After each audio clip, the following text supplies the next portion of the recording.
Siku ya tarehe 1 mwezi wa 5 nilitoa maelekezo ya kwamba tutakuwa na mnada mara 2 kwa mwezi ambao inaitwa Lembuka. Kuna stori za minong'ono ambazo zipo na wanasema kwamba huyu aliyekuja anatufuruga, tangu miaka hiyo sisi tulikuwa hatutaki Lembuka. Sasa mimi ndiye niliopo. Wakati mimi nikiwepo, Lembuka itakuwepo, endelea kuwepo mara 2 kwa sababu wananchi wa hali ya chini ndio wanahitaji zaidi ya mabepari.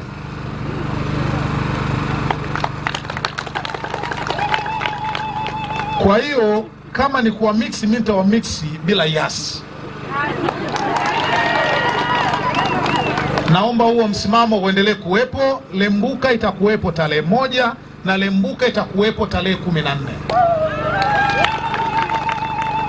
Na kama busara za Daktari Samia Suluhu Hassan zitampendeza mimi kuendelea kuitumikia wilaya ya Ludewa, kama nitaendelea kuitumikia wilaya ya Ludewa kwa muda zaidi ya mwaka mmoja mbeleni, mutegemee kabisa kuanzia tarehe 1 ya mwezi wa kwanza 2026, Mungu akinijalia uhai, itakuwa kila wiki.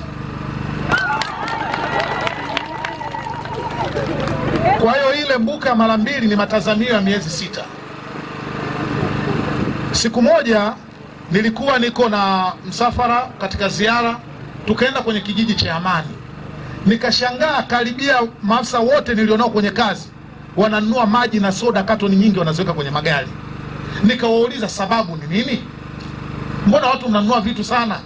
Anasema kwamba huku soda ni 1000 lakini kule ni 1300.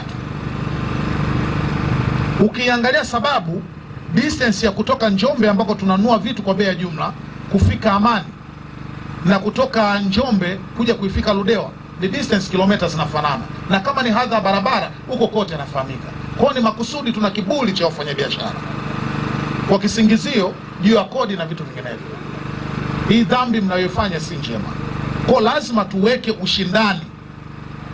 Na alafu ile Lembuka, swala la mnada sio swala la Ludewa, ni Tanzania nzima, kila sehemu. Sisi ndio watu wanatushangaa kwa nini inakuwa mwezi mara 1.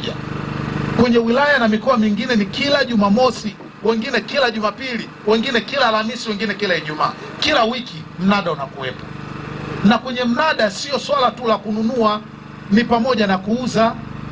Kwa hiyo mtu kama una mchicha wako uliupanda sehemu, unaenda kuuza. Una kuku, una mbuzi, unaenda pale. Na pia ni waombe wale watu wenye machoma, mnada ujao tarehe 14 mimi nitakuja kwa ajili ya kutembelea watu kama tuliofanya ile siku ya Mei Mosi pale.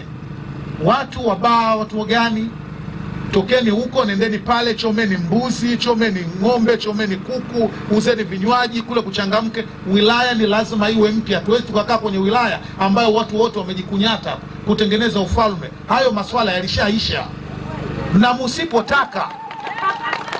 Na musipotaka mtakuja kulazimishwa kilazima. Wapo wafanyabiashara watakuja kwenye hii Ludewa, hamtakuja kuona wanaenda dukani kwa Mpangwa au Manda, wataenda kwa Wakinga, wataenda kwa Wachaga, watu wanaojua kuitafuta pesa. Watakuja kuuza soda 900 hapa, mtakuja ukimbiana. Sasa sijui mtakuja kumshtaki ofisini kwa mkuu wa wilaya ya kwamba kuna mtu anakuja kuuza soda. Sasa mfano kuna story moja nasikia kwamba wilaya nzima anauza soda 1000 ni kijana anaitwa Daudi. Simjui ni nani. Najua tu story. Yaani yeye peke yake.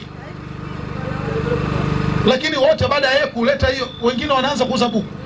Baada ya yeye kuanza, tutaenda tu, nimemwambia nitawa mix bila yasi, watu wote tutaenda stani moja.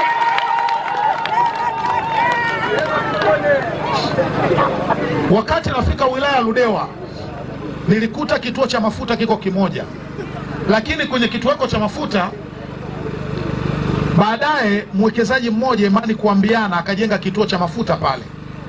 Lakini ikawa kuna figisu nyingi za yeye kupata vibali. Mpaka nafika hapa ilikuwa kibali hana cha kuuza mafuta. Ikawa anajengo tu. Nikaliingilia kati, tukawasiliana na watu wa EWURA, nikawaita, tukalimaliza, nikahakikisha kwamba tunahitaji kituo cha mafuta kifunguliwe. Lakini nikiwa hapa miezi 2 kabla kuambiana hajafungua kituo cha mafuta, niliweza kuishuhudia hadha. Mimi mwenyewe nilishindwa kufanya ziara kwa sababu mafuta wilayani yameisha.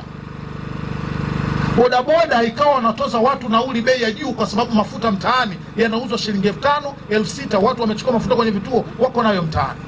Niwaulize kitu kimoja wanaludewa. Tangu kuambiana amefungua kituo na tumekuwa vituo 2, mafuta yameuzwa tena videbe mtaani? Kuna shughuli za kiserikali au za kiuchumi watu wameshindwa kuendesha trekta kwa sababu mafuta yameisha. Lakini haya yote ile ya kutengeneza ufalme. Sasa hili swala ya bwana mkubwa ndio yeye tu anauza vitu vya jumla, huyo bwana mkubwa ndiye anauza maji, huyo bwana mkubwa ndiye anauza soda.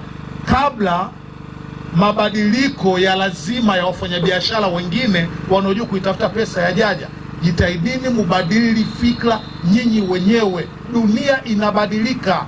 Mnakofikiria tuliko na tunakotakiwa kwenda ni vitu viwili tofauti. Dunia inakimbia. Naeleweka vyema ndugu zangu? Ludewa oye! Ludewa oye!